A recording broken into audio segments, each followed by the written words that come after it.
ਇਹ ਇਸ ਕੋਰਸ ਦਾ 3 ਹਫ਼ਤਾ ਹੈ। ਇਸ ਸੈਸ਼ਨ ਵਿੱਚ ਤੁਹਾਡਾ ਸਵਾਗਤ ਹੈ ਅਤੇ ਅਸੀਂ ਇਸ ਹਫ਼ਤੇ ਫੋਰਸਡ ਓਸੀਲੇਟਰ ਬਾਰੇ ਗੱਲ ਕਰਾਂਗੇ।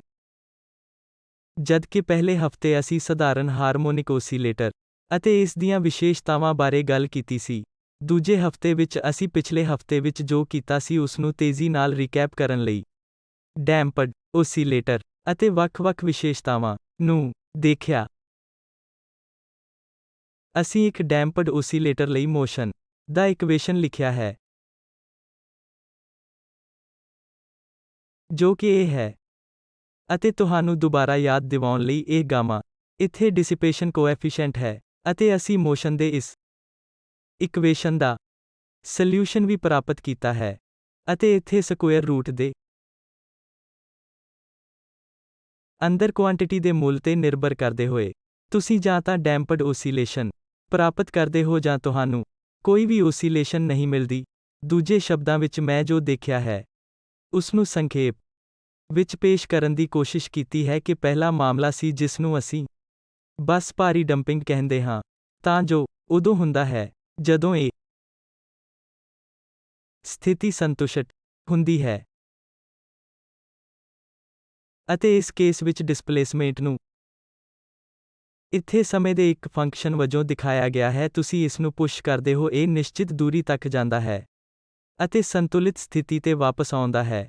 ਇੱਕ ਦੂਸਰਾ ਕੇਸ ਹੁੰਦਾ ਹੈ ਜਦੋਂ ਇਸ ਨੂੰ ਕ੍ਰਿਟੀਕਲ ਡੈਂਪਿੰਗ ਦਾ ਕੇਸ ਕਿਹਾ ਜਾਂਦਾ ਹੈ, ਅਤੇ ਇਸ ਦੀ ਵਿਸ਼ੇਸ਼ਤਾ ਪੈਰਾਮੀਟਰਾਂ ਦੇ ਵਿਚਕਾਰ ਇਸ ਰਿਲੇਸ਼ਨ ਦੁਆਰਾ ਕੀਤੀ ਜਾਂਦੀ ਹੈ। ਇਸ ਕੇਸ ਵਿੱਚ ਦੁਬਾਰਾ ਕੋਈ ਓਸੀਲੇਸ਼ਨ ਨਹੀਂ ਹੈ। ਦੂਜੇ ਪਾਸੇ ਜੇ ਤੁਸੀਂ ਆਪਣੇ ਮਾਪਦੰਡਾਂ ਨੂੰ ਚੁਣਿਆ ਹੈ ਜੋ ਇਸ ਰਿਲੇਸ਼ਨ ਨੂੰ ਸੈਟੀਸਫਾਈ ਕਰਦੇ ਹਨ, ਉਸ ਕੇਸ ਵਿੱਚ ਤੁਹਾਨੂੰ ਡੈਂਪਡ ਓਸੀਲੇਸ਼ਨ ਮਿਲਦਾ ਹੈ, ਅਤੇ ਇਹ ਇੱਥੇ ਅੰਕਿਤ ਕੀਤਾ ਗਿਆ ਹੈ।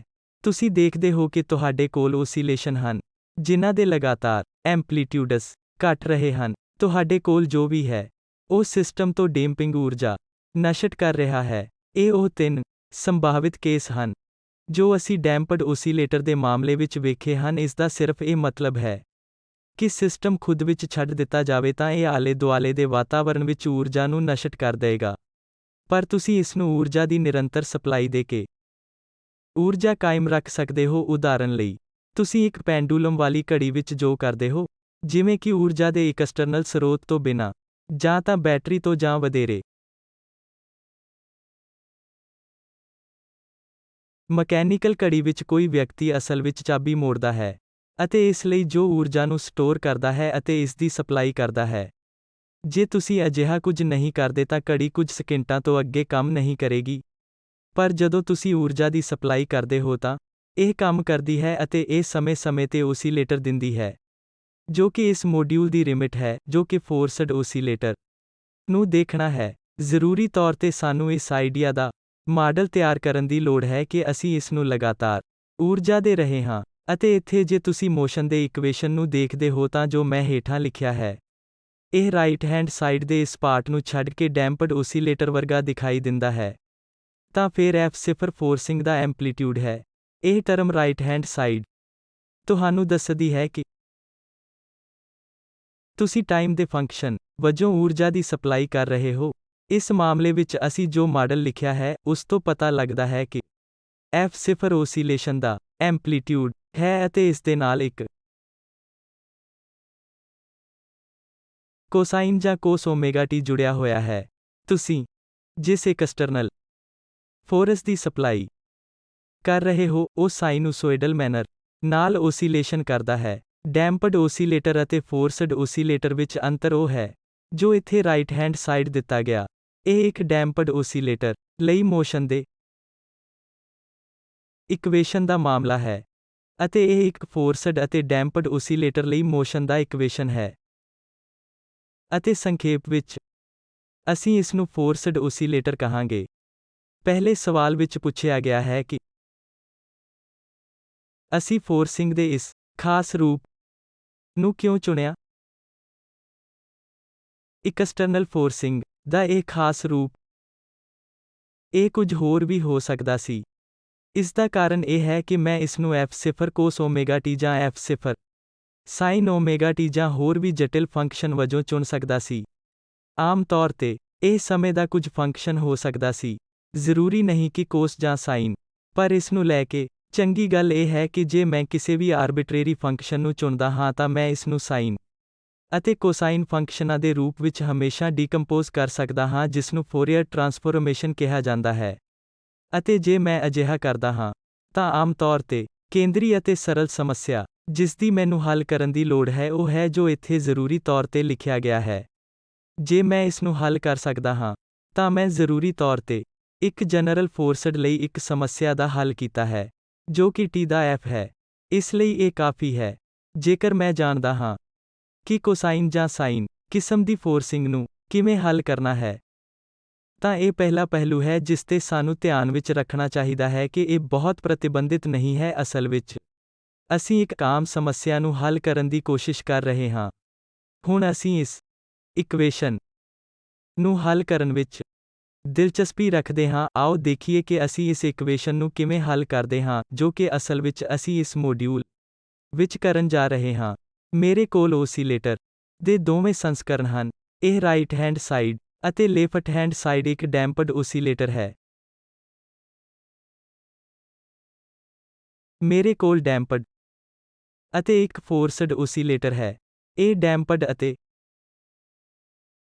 ਫੋਰਸਡ ਓਸੀਲੇਟਰ ਉਹ ਹੈ ਜਿਸ ਨੂੰ ਗੈਰ ਸਰੂਪ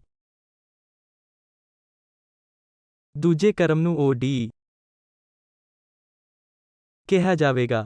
ODE ਦਾ ਅਰਥ ਹੈ ਆਰਡੀਨਰੀ ਡਿਫਰੈਂਸ਼ੀਅਲ ਇਕੁਏਸ਼ਨ। ਇੱਥੇ ਡੈਂਪਡ ਓਸੀਲੇਟਰ ਦੇ ਮਾਮਲੇ ਵਰਗੀ ਇੱਕ ਇਕੁਏਸ਼ਨ ਦੇ ਉਲਟ, ਇਹ ਇੱਕ ਵਰਗ ਹੈ ਜਿਸ ਨੂੰ ਸਮਰੂਪ second order ordinary differential equation ਕਿਹਾ ਜਾਂਦਾ ਹੈ। ਅਜੇ ਵੀ ਇਹ ਦੂਜੇ ਕ੍ਰਮ ਦੀਆਂ ਆਰਡੀਨਰੀ ਡਿਫਰੈਂਸ਼ੀਅਲ ਇਕੁਏਸ਼ਨਸ ਦੀਆਂ ਦੋ ਵੱਖਰੀਆਂ ਸ਼੍ਰੇਣੀਆਂ ਹਨ। ਅਤੇ ਹੁਣ ਫੋਰਸਡ ਓਸੀਲੇਟਰ ਦੇ ਮਾਮਲੇ ਦਾ ਸੋਲਿਊਸ਼ਨ ਕਰਨ ਲਈ ਡਿਫਰੈਂਸ਼ੀਅਲ ਇਕੁਏਸ਼ਨ ਦੀ ਇਸ ਕਲਾਸ ਤੋਂ ਅਸੀਂ ਜਾਣਦੇ ਹਾਂ ਤਾਂ ਕਲਾਸ ਇਸ ਨੂੰ ਆਮ ਸੋਲਿਊਸ਼ਨ ਵਿੱਚ ਇਸ ਤਰ੍ਹਾਂ ਲਿਖਿਆ ਜਾ ਸਕਦਾ ਹੈ ਕਿ T ਦਾ x ਚਲੋ ਮੈਂ ਇਸ ਨੂੰ T ਦਾ xc ਅਤੇ T ਦਾ xp ਦੇ ਰੂਪ ਵਿੱਚ ਲਿਖਦਾ ਹਾਂ। ਇੱਥੇ T ਦਾ xc ਹੈ। ਰੁਕੋ, ਮੈਂ ਇਸ ਨੂੰ ਨੰਬਰ ਦਿੰਦਾ ਹਾਂ। ਮੈਂ ਕਹਾਂਗਾ ਕਿ ਇਹ ਇਕੁਏਸ਼ਨ 1 ਹੈ ਅਤੇ ਇਹ ਇਕੁਏਸ਼ਨ 2 ਹੈ। T ਦਾ xc ਇਕੁਏਸ਼ਨ 2 ਦਾ ਸੋਲਿਊਸ਼ਨ ਹੈ ਅਤੇ T ਦਾ xp ਇਕੁਏਸ਼ਨ 1 ਦਾ ਕੋਈ ਸੋਲਿਊਸ਼ਨ ਹੈ। ਪਰ ਅਸੀਂ ਇਕੁਏਸ਼ਨ 2 ਦਾ ਸੋਲਿਊਸ਼ਨ ਪਹਿਲਾਂ ਤੋਂ ਹੀ ਜਾਣਦੇ ਹਾਂ ਕਿਉਂਕਿ ਅਸੀਂ ਇਸ ਨੂੰ ਸੋਲਿਊਸ਼ਨ ਕੀਤਾ ਸੀ ਅਤੇ ਅਸੀਂ ਇਸ ਨੂੰ ਪਿਛਲੇ ਮੋਡਿਊਲ ਵਿੱਚ ਲਿਖਿਆ ਅਤੇ ਵਿਸ਼ਲੇਸ਼ਣ ਕੀਤਾ ਸੀ। ਜੋ ਵੀ ਅਸੀਂ ਪਹਿਲਾਂ ਹੀ ਡੈਂਪਡ ਓਸੀਲੇਟਰ ਲਈ ਸੋਲਿਊਸ਼ਨ ਕੀਤਾ ਹੈ, ਉਹ ਫੋਰਸਡ ਓਸੀਲੇਟਰ ਲਈ ਆਮ ਹੱਲ ਦਾ ਪਾਠ ਹੋਵੇਗਾ। ਇਸ ਨੂੰ ਕੰਪਲੀਮੈਂਟਰੀ ਸੋਲਿਊਸ਼ਨ ਕਿਹਾ ਜਾਂਦਾ ਹੈ। ਮੈਂ ਇਸ C ਨੂੰ ਇੱਥੇ ਰੱਖਿਆ ਸੀ ਅਤੇ P ਦੇ ਇਸ x ਨੂੰ ਪਾਰਟਿਕੂਲਰ ਸੋਲਿਊਸ਼ਨ ਕਿਹਾ ਜਾਂਦਾ ਹੈ। ਇੱਕ ਗੈਰ ਸਰੂਪ ਦੂਜੇ ਕ੍ਰਮ ਦੇ ਆਰਡੀਨਰੀ ਡਿਫਰੈਂਸ਼ੀਅਲ ਇਕੁਏਸ਼ਨ ਦੇ ਆਮ ਸੋਲਿਊਸ਼ਨ ਵਿੱਚ ਦੋ ਪਾਰਟ ਹੁੰਦੇ ਹਨ। 1. ਇਕੁਏਸ਼ਨ 1 ਦਾ ਸੋਲਿਊਸ਼ਨ ਹੈ ਜਿਸ ਦੇ ਰਾਈਟ ਹੈਂਡ ਸਾਈਡ ਨੂੰ 0 ਤੇ ਸੈੱਟ ਕੀਤਾ ਗਿਆ ਹੈ, ਜੋ ਕਿ ਸਿਰਫ ਸੰਬੰਧਿਤ ਸਮਰੂਪ ਪਾਰਟ ਦਾ ਸੋਲਿਊਸ਼ਨ ਹੈ ਅਤੇ ਤੁਸੀਂ ਪੂਰੇ ਫੋਰਸਡ ਓਸੀਲੇਟਰ ਲਈ ਕੋਈ ਇੱਕ ਸੋਲਿਊਸ਼ਨ ਕਿਵੇਂ ਲੱਭਦੇ ਹੋ? ਤੁਸੀਂ ਇਹਨਾਂ ਦੋ ਕੰਪੋਨੈਂਟਸ ਨੂੰ ਇਕੱਠੇ ਜੋੜਦੇ ਹੋ ਅਤੇ ਇਹ ਹੋਵੇਗਾ ਤੁਹਾਡਾ ਜਨਰਲ ਸੋਲਿਊਸ਼ਨ ਹੋਵੇਗਾ। ਜਿਸ ਕਿਸਮ ਦੀ ਓਸੀਲੇਟਰ ਪ੍ਰੋਬਲਮ ਅਸੀਂ ਦੇਖ ਰਹੇ ਹਾਂ, ਅਸੀਂ ਇਸ ਸੋਲਿਊਸ਼ਨ ਨੂੰ ਥੋੜਾ ਹੋਰ ਭੌਤਿਕ ਅਰਥਾਂ ਵਿੱਚ ਦੇਖ ਸਕਦੇ ਹਾਂ। xc ਇੱਥੇ ਬਸ ਕੰਪਲੀਮੈਂਟਰੀ ਸੋਲਿਊਸ਼ਨ ਹੈ ਅਤੇ ਇਹ ਕੰਪਲੀਮੈਂਟਰੀ ਸੋਲਿਊਸ਼ਨ ਸਿਰਫ ਡੈਂਪਡ ਓਸੀਲੇਟਰ ਦਾ ਸੋਲਿਊਸ਼ਨ ਹੈ। ਅਤੇ ਸਾਨੂੰ ਡੈਂਪਡ ਓਸੀਲੇਟਰ ਸੋਲਿਊਸ਼ਨ ਤੋਂ ਜੋ ਪਤਾ ਲੱਗਦਾ ਹੈ ਉਹ ਇਹ ਹੈ ਕਿ ਜਿਵੇਂ ਕਿ ਅਸੀਂ ਉਹਨਾਂ ਸਾਰੇ ਮਾਮਲਿਆਂ ਵਿੱਚ ਉਹਨਾਂ ਦੀ ਇੱਕ ਰੀਕੈਪ ਕੀਤੀ ਹੈ ਜਿਹੜੇ ਵੱਖ-ਵੱਖ ਪੈਰਾਮੀਟਰ ਹੋ ਸਕਦੇ ਹਨ ਕਿਉਂਕਿ ਸਮਾਂ ਇਨਫਿਨਿਟੀ ਵੱਲ ਜਾਂਦਾ ਹੈ, ਸਿਸਟਮ ਵਿੱਚ ਕੋਈ ਓਸੀਲੇਸ਼ਨ ਨਹੀਂ ਹੈ। ਜੇ ਤੁਸੀਂ ਇਸ ਕੇਸ ਲਈ ਵੀ ਲੰਬੇ ਸਮੇਂ ਲਈ ਇੰਤਜ਼ਾਰ ਕਰਦੇ ਹੋ, ਤਾਂ ਓਸੀਲੇਸ਼ਨਸ ਖਤਮ ਹੋ ਜਾਂਦੇ ਹਨ। ਉਹਨਾਂ ਸਾਰੇ ਮਾਮਲਿਆਂ ਵਿੱਚ ਜਿਨ੍ਹਾਂ ਵਿੱਚ ਅਸੀਂ ਓਸੀਲੇਸ਼ਨ ਪੂਰਾ ਕਰਦੇ ਹਾਂ, ਓਸੀਲੇਸ਼ਨ ਖਤਮ ਹੋ ਜਾਂਦਾ ਹੈ। ਅਤੇ ਸਪਸ਼ਟ ਤੌਰ ਤੇ, ਇਸ ਦਾ ਕਾਰਨ ਇਹ ਹੈ ਕਿ t ਦੇ xt ਵਿੱਚ ਇਹ e ਪਾਵਰ ਮਾਈਨਸ pt ਮਿਆਦ ਹੈ ਅਤੇ ਇਹ ਓਸੀਲੇਸ਼ਨ ਨੂੰ ਖਤਮ ਕਰਦਾ ਹੈ। ਕਿਉਂਕਿ ਸਮਾਂ ਅਨੰਤ ਹੈ। ਜੇ ਤੁਸੀਂ ਲੰਬੇ ਸਮੇਂ ਲਈ ਇੰਤਜ਼ਾਰ ਕਰਦੇ ਹੋ ਤਾਂ ਤੁਹਾਨੂੰ ਕੋਈ ਵੀ ਓਸੀਲੇਸ਼ਨ ਨਹੀਂ ਦਿਖਾਈ ਦੇਵੇਗਾ। ਇਸ ਕਿਸਮ ਦੇ ਵਿਵਹਾਰ ਨੂੰ ਟ੍ਰਾਂਜ਼ੀਐਂਟ ਕਿਹਾ ਜਾਵੇਗਾ।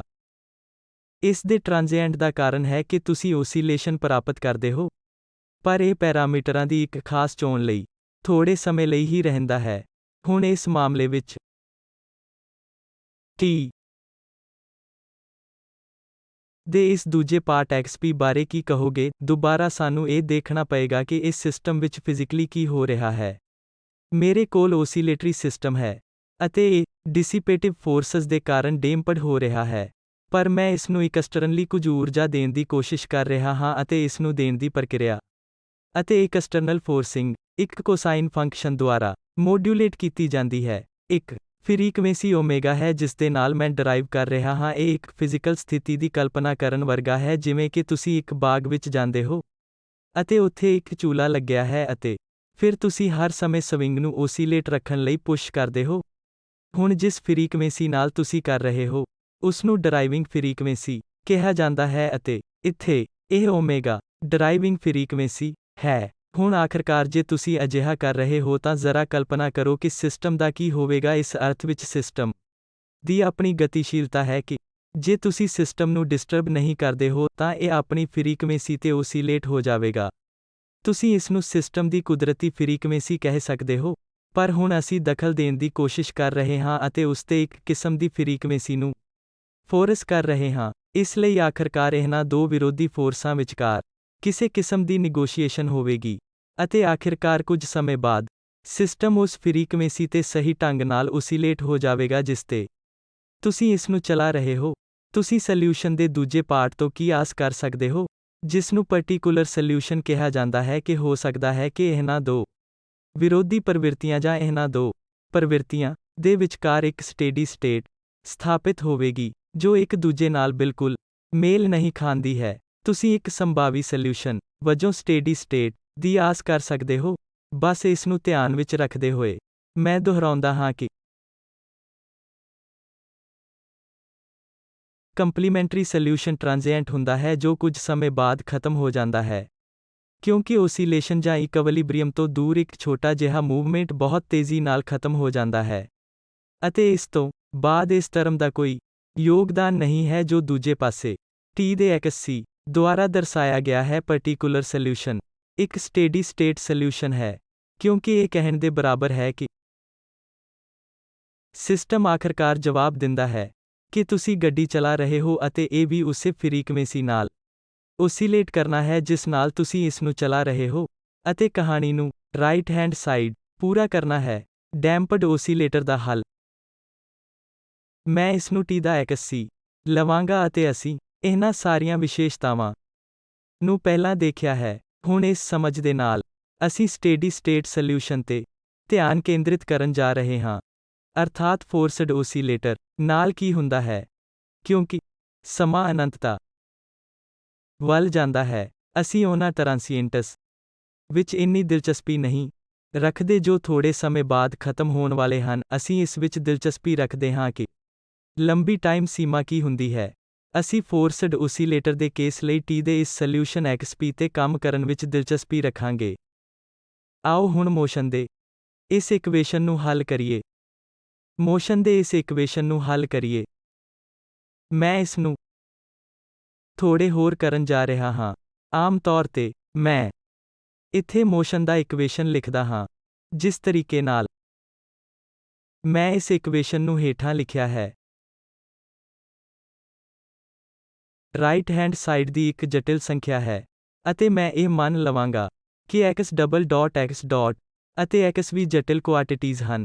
ਮੈਂ t ਦੇ ਸੋਲਿਊਸ਼ਨ x ਲਈ ਇੱਕ n ਸੈਟਸ ਮੰਨ ਰਿਹਾ ਹਾਂ ਅਤੇ ਜਿਵੇਂ ਕਿ ਅਸੀਂ ਹੁਣੇ ਚਰਚਾ ਕੀਤੀ ਹੈ ਕਿ ਕੀ ਮੈਂ ਕੁਝ ਸਮੇਂ ਲਈ ਇੰਤਜ਼ਾਰ ਕਰਦਾ ਹਾਂ ਜਦੋਂ ਤੱਕ ਕਿ ਟ੍ਰਾਂਸੀਐਂਟਸ ਖਤਮ ਨਹੀਂ ਹੋ ਜਾਂਦੇ ਹਨ ਅਤੇ ਇਸ ਤਰ੍ਹਾਂ ਅੱਗੇ ਹੋਰ ਅੱਗੇ। ਉਸ ਤੋਂ ਬਾਅਦ ਤੁਸੀਂ ਦੇਖੋਗੇ ਕਿ ਸਿਸਟਮ ਐਂਗੂਲਰ ਫ੍ਰੀਕੁਐਂਸੀ ਓਮੇਗਾ ਦੇ ਨਾਲ ਓਸੀਲੇਸ਼ਨ ਵੀ ਪ੍ਰਦਰਸ਼ਿਤ ਕਰੇਗਾ, ਜਿਸ ਮਾਮਲੇ ਵਿੱਚ ਮੇਰੇ ਲਈ ਇਹ ਮੰਨਣਾ ਬਿਲਕੁਲ ਸਹੀ ਹੈ ਕਿ ਸਮੇਂ ਦੇ ਫੰਕਸ਼ਨ ਵਜੋਂ ਡਿਸਪਲੇਸਮੈਂਟ ਕੁਝ ਇੱਕ ਐਂਪਲੀਟਿਊਡ ਹੈ। ਦੁਬਾਰਾ ਯਾਦ ਰੱਖੋ ਕਿ ਇਹ ਜਟਿਲ ਹੋਵੇਗਾ ਕਿਉਂਕਿ x ਖੁਦ ਵਿੱਚ ਇੱਕ ਜਟਿਲ ਸੰਖਿਆ a ਗੁਣਾ ਪਾਵਰ i ਓਮੇਗਾ t ਹੈ। ਇੱਕ ਵਾਰ ਜਦੋਂ ਮੈਨੂੰ ਇਹ ਪਤਾ ਲੱਗ ਜਾਂਦਾ ਹੈ ਤਾਂ ਮੈਂ t ਦੇ x ਡਾਟ ਦੀ ਗਣਨਾ ਕਰਨ ਜਾ ਰਿਹਾ ਹਾਂ, ਜੋ i omega e power i omega t ਹੋਵੇਗਾ, ਅਤੇ t ਦਾ x ਡਬਲ ਡਾਟ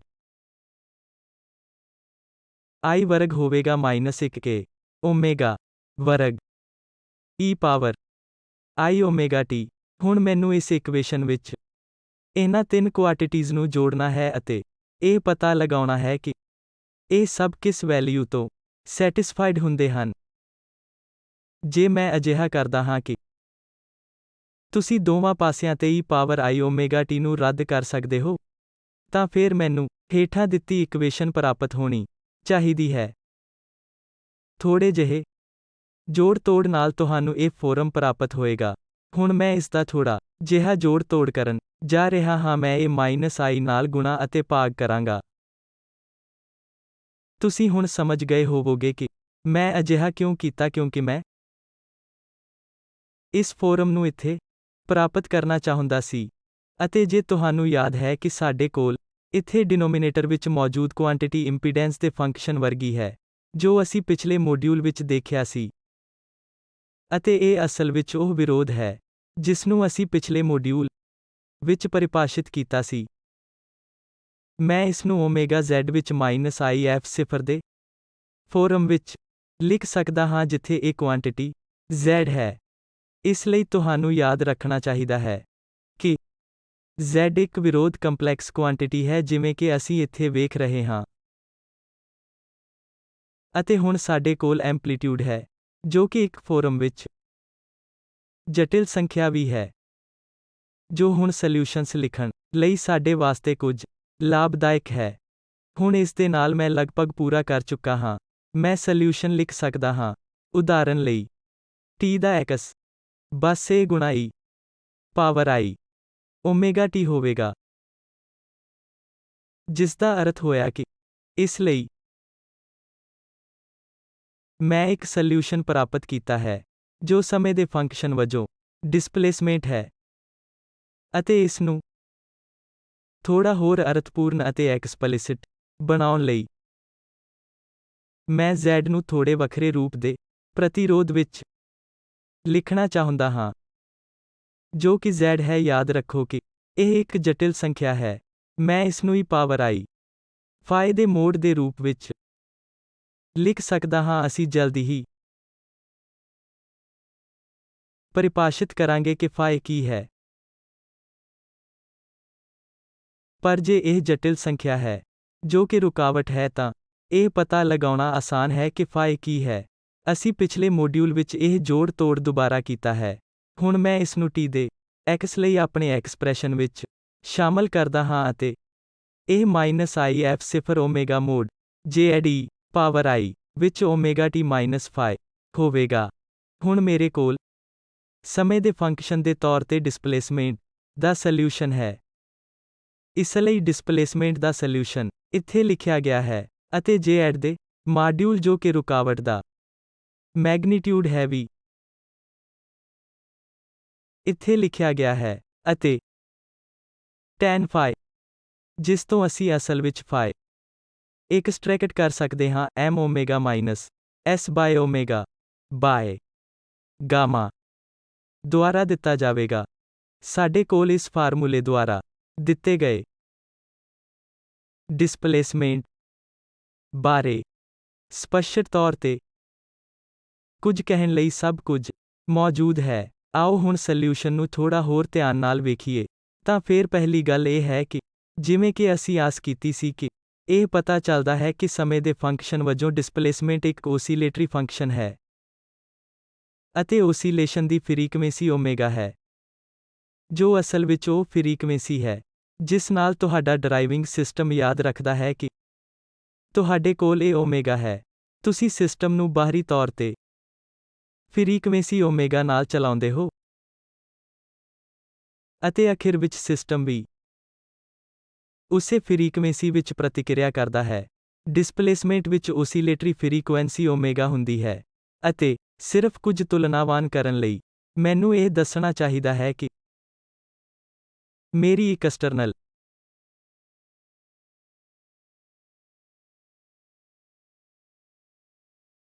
ਫੋਰਸਿੰਗ F0 ਵਿੱਚ E power I omega T ਹੈ ਤਾਂ ਫ੍ਰੀਕੁਐਂਸੀ ਮੇਲ ਖਾਂਦੀ ਹੈ। ਪਰ ਫੇਜ਼ਸ ਦਾ ਕੀ? ਤੁਸੀਂ ਦੇਖੋਗੇ ਕਿ ਡਿਸਪਲੇਸਮੈਂਟ ਅਤੇ ਇੱਕ ਐਕਸਟਰਨਲ ਫੋਰਸਿੰਗ ਉਹ ਇੱਕ ਦੂਜੇ ਦੇ ਨਾਲ ਬਿਲਕੁਲ ਫੇਜ਼ ਵਿੱਚ ਨਹੀਂ ਹਨ।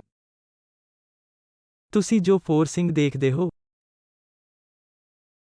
ਉਹ ਇਹ ਇੱਕ ਐਕਸਟਰਨਲ ਫੋਰਸਿੰਗ ਦੇ ਸੰਬੰਧ ਵਿੱਚ T ਦੇ ਇੱਕ ਡਿਸਪਲੇਸਮੈਂਟ X ਵਿੱਚ ਇਹ ਵਾਧੂ ਫੇਜ਼ ਹੈ ਜਿਸ ਨਾਲ ਫਾਈ ਜੁੜਿਆ ਹੋਇਆ ਹੁੰਦਾ ਹੈ ਅਤੇ ਮੈਗਨੀਟਿਊਡ ਇਹਨਾਂ ਪੈਰਾਮੀਟਰਾਂ ms ਅਤੇ ਗਾਮਾ ਦੀ ਵੈਲਿਊ ਤੇ ਨਿਰਭਰ ਕਰੇਗੀ। ਇਸ ਲਈ ਇੱਕ ਐਕਸਟਰਨਲ ਫੋਰਸਿੰਗ ਅਤੇ ਇੱਕ ਫੋਰਸਡ ਓਸੀਲੇਟਰ ਵਿੱਚ ਡਿਸਪਲੇਸਮੈਂਟ ਦੇ ਵਿਚਕਾਰ ਹਮੇਸ਼ਾ ਫਾਈ ਦਾ ਇੱਕ ਫੇਜ਼ ਡਿਫਰੈਂਸ ਹੋਵੇਗਾ।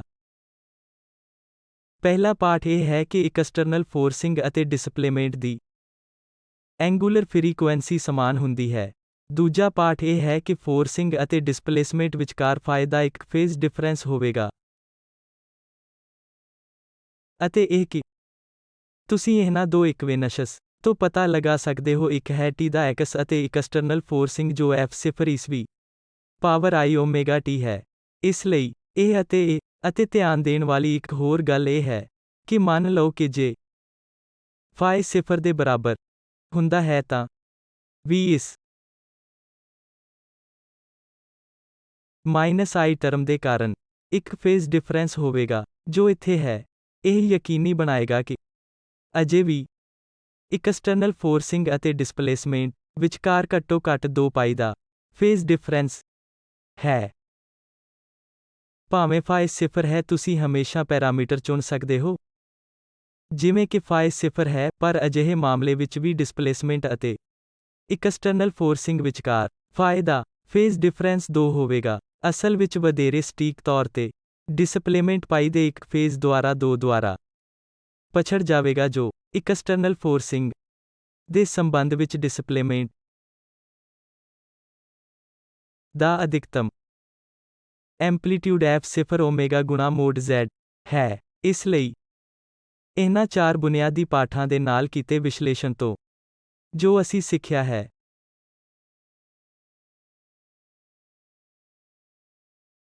ਹੁਣ ਅਸੀਂ ਅਸਲ ਵਿੱਚ ਸੋਲਿਊਸ਼ਨ ਦਾ ਐਕਸਪਲਿਸਿਟ ਰੂਪ ਲਿਖ ਸਕਦੇ ਹਾਂ ਜੋ ਵੱਧ ਜਾਂ ਘੱਟ ਉਹ ਸਭ ਕੁਝ ਦੱਸਦਾ ਹੈ ਜਿਸ ਦਾ ਅਸੀਂ ਇੱਥੇ ਅਨੁਮਾਨ ਲਗਾਉਣ ਦੀ ਕੋਸ਼ਿਸ਼ ਕੀਤੀ ਹੈ।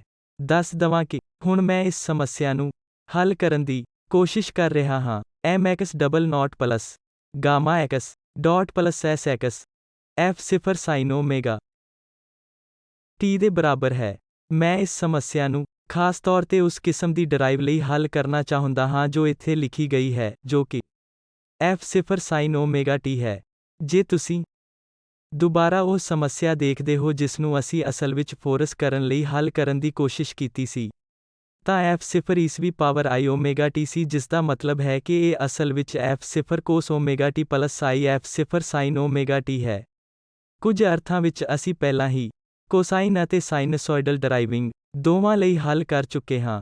ਸਾਨੂੰ ਬਸ F0 ਸਾਈਨ ਓਮੇਗਾ T ਕਿਸਮ ਦੀ ਡਰਾਈਵਿੰਗ ਲਈ ਸੋਲਿਊਸ਼ਨ ਨੂੰ ਅਲੱਗ ਕਰਨਾ ਪਏਗਾ। ਮੈਨੂੰ ਬਸ ਪ੍ਰਾਪਤ ਹੋਏ ਨਤੀਜੇ ਨੂੰ ਕਾਪੀ ਕਰਨਾ ਪਏਗਾ ਜੋ ਮੈਂ ਡਿਸਪਲੇਸਮੈਂਟ ਲਈ ਪ੍ਰਾਪਤ ਕੀਤਾ ਹੈ। ਸ਼ੁਰੂ ਕਰਨ ਲਈ ਮੈਂ ਇਹ ਲਿਖ ਲਵਾਂ T ਦਾ XC ਅਤੇ ਇਹ ਸਾਨੂੰ ਪ੍ਰਾਪਤ ਹੋਣ ਵਾਲਾ ਸੋਲਿਊਸ਼ਨ ਹੈ। ਮੈਂ ਦੁਬਾਰਾ ਇਸ ਗੱਲ ਤੇ ਜ਼ੋਰ ਦਿੰਦਾ ਹਾਂ ਕਿ X ਇੱਕ ਜਟਿਲ ਕੁਆਂਟੀਟੀ ਹੈ ਜਿਸ ਦਾ ਅਰਥ ਹੋਇਆ ਕਿ ਇਹ ਇਸ ਤਰ੍ਹਾਂ ਲਿਖਿਆ ਜਾ ਸਕਦਾ ਹੈ ਜਿਵੇਂ ਕਿ -I ਨੂੰ ਗੁਣਾ ਕਰਨਾ। ਇਸ ਮਾਮਲੇ ਵਿੱਚ ਮੈਨੂੰ F0 bye omega mode Z ਹੈ ਅਤੇ -I cos omega T minus phi minus I ਜਦੋਂ ਗੁਣਾ ਕੀਤਾ ਜਾਵੇ ਤਾਂ ਮੈਨੂੰ +1 ਮਿਲੇਗਾ।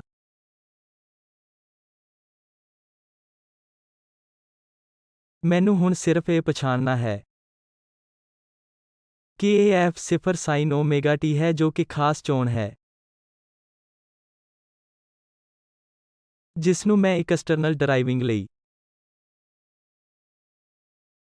ਬਣਾਇਆ ਹੈ ਅਤੇ ਮੈਨੂੰ ਉਸ ਤਰ੍ਹਾਂ ਦੀ ਇੱਕ ਐਕਸਟਰਨਲ ਡਰਾਈਵਿੰਗ ਦੇ ਨਾਲ ਸੰਬੰਧ ਰੱਖਣਾ ਪਏਗਾ ਜਿਸ ਨੂੰ ਮੈਂ ਇੱਥੇ ਰੱਖਿਆ ਹੈ ਤਾਂ ਇਹ f0 cos ωt plus I sin ωt ਹੋਵੇਗਾ। ਤਾਂ ਫਿਰ ਸਹੀ ਹੱਲ ਜਿਸ ਦੀ ਮੈਂ ਆਸ ਕਰਦਾ ਹਾਂ ਉਹ ਸਾਰੇ ਹੱਲ ਦਾ ਕਾਲਪਨਿਕ ਪਾਰਟ ਹੋਣਾ ਚਾਹੀਦਾ ਹੈ ਕਿਉਂਕਿ ਇੱਥੇ ਫੋਰਸ ਕਰਨਾ I ਦੇ ਨਾਲ ਦਿਖਾਈ ਦਿੰਦਾ ਹੈ ਜਿਸ ਦਾ ਅਰਥ ਹੋਇਆ ਕਿ ਇੱਕ ਐਕਸਟਰਨਲ ਡਰਾਈਵਿੰਗ ਦੇ ਇਸ ਰੂਪ ਲਈ ਹੁਣ ਹੱਲ ਲਿਖਿਆ ਜਾ ਸਕਦਾ ਹੈ ਜਿਵੇਂ ਕਿ t ਦਾ x ਬਰਾਬਰ f0 by ω mod z minus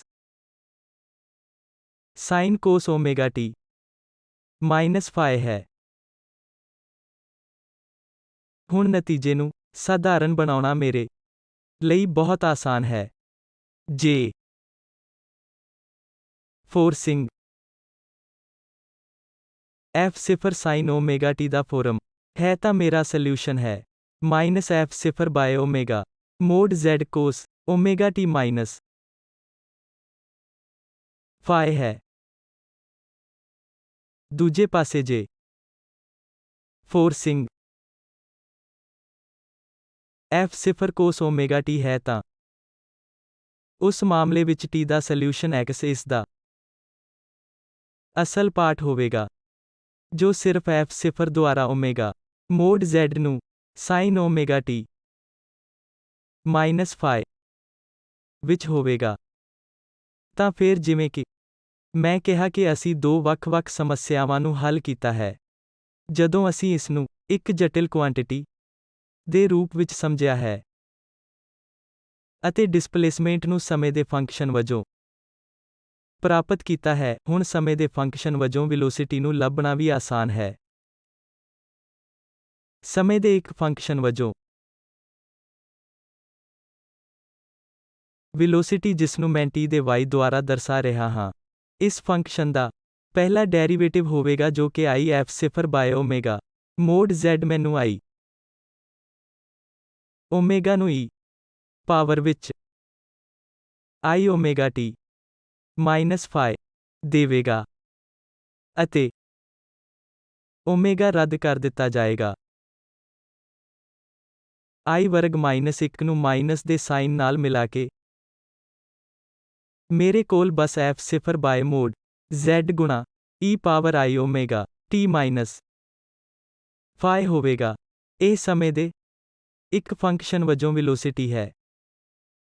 ਇਸ ਲਈ ਇੱਕ ਵਾਰ ਫਿਰ ਅਸੀਂ ਪੁੱਛ ਸਕਦੇ ਹਾਂ ਕਿ ਕੀ ਮੇਰਾ ਫੋਰਸ f0 sin ωt ਅਤੇ f0 cos ωt ਹੈ। ਤਾਂ ਫਿਰ ਜੇ ਫੋਰਸਿੰਗ f0 sin ωt ਹੈ ਤਾਂ ਮੈਨੂੰ ਇਸ ਕੁਆਂਟੀਟੀ ਦਾ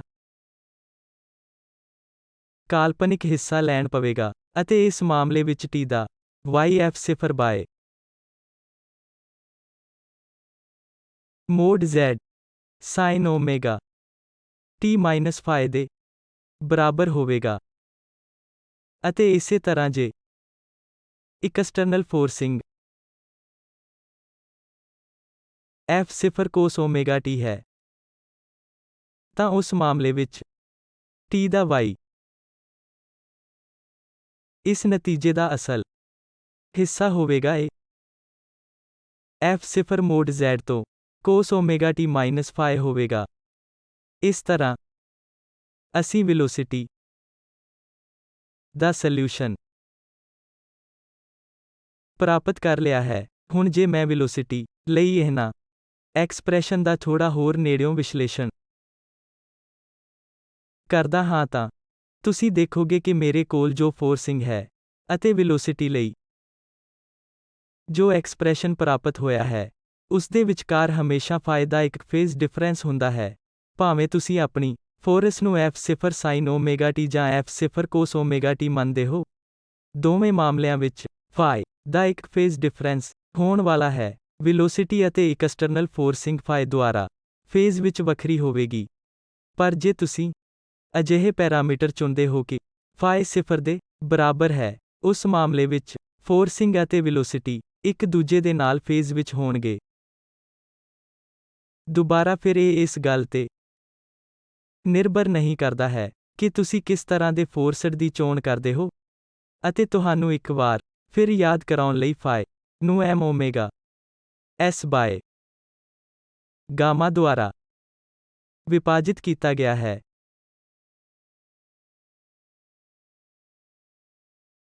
ਜੇ ਤੁਸੀਂ ਫਾਈ ਨੂੰ ਲੱਭਣਾ ਚਾਹੁੰਦੇ ਹੋ, ਤਾਂ ਸਾਨੂੰ ਯਾਦ ਕਰਵਾਉਣ ਲਈ ਇਸ ਕੁਆਂਟੀਟੀ ਦਾ tan ਇਨਵਰਸ ਕਰਨਾ ਪਏਗਾ। ਆਓ ਨਤੀਜਿਆਂ ਨੂੰ ਇਕੱਠੇ ਕਰੀਏ। ਅਸੀਂ ਇਕੁਏਸ਼ਨ ਨੂੰ ਜਟਿਲ ਰੂਪ ਵਿੱਚ ਹੱਲ ਕੀਤਾ ਹੈ। ਸਾਡੇ ਕੋਲ ਦੋਨਾਂ ਕਿਸਮਾਂ ਦੇ ਫੋਰਸਿੰਗ f0 sin ਓਮੇਗਾ t ਅਤੇ f0 cos ਓਮੇਗਾ t ਦੇ ਨਤੀਜੇ ਹਨ। ਉਦਾਹਰਨ ਲਈ ਮੰਨ ਲਿਓ ਕਿ ਫੋਰਸਿੰਗ f0 cos ਓਮੇਗਾ t ਹੈ। ਜੇ ਇਹ ਐਕਸਟਰਨਲ ਫੋਰਸਿੰਗ ਹੈ, ਤਾਂ ਹੁਣ ਮੇਰੇ ਮੋਸ਼ਨ ਦਾ equation mx double dot plus gamma x dot plus sx ਹੋਵੇਗਾ।